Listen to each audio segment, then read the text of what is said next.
Prima uscita ufficiale in quello che è il suo territorio di origine, a legarlo all'Agrigentino le radici riberesi. Doppia tappa nella città dei Templi oggi per il neo assessore regionale al territorio e ambiente Sebastiano Di Betta. Riflettori in particolare puntati sull'iniziativa che si è svolta nella sede dell'area di sviluppo industriale.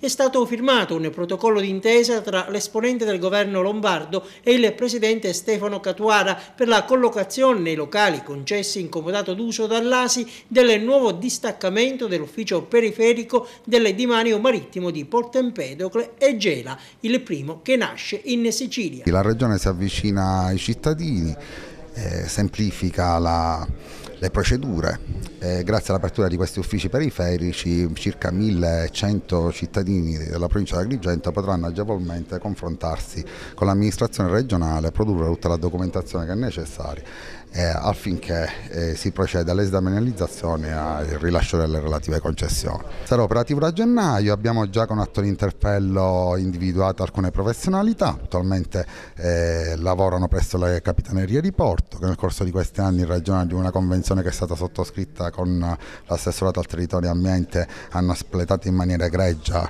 questo lavoro, cioè per avere un'idea anche dei numeri, le istanze presentate in provincia di Agrigento superano abbondantemente le 1100 richieste. Agrigento, che ha un territorio enorme che va da Gela a Campobello di Mazara, ha di bisogno di istituire questo ufficio per dare delle risposte immediate a tanti utenti, quindi è un fatto molto importante e credo che molte pratiche si possono esitare positivamente in maniera veloce. Cosa ha spinto l'ASI di Agrigento a mettere a disposizione i locali per ospitare un ufficio periferico del demanio marittimo?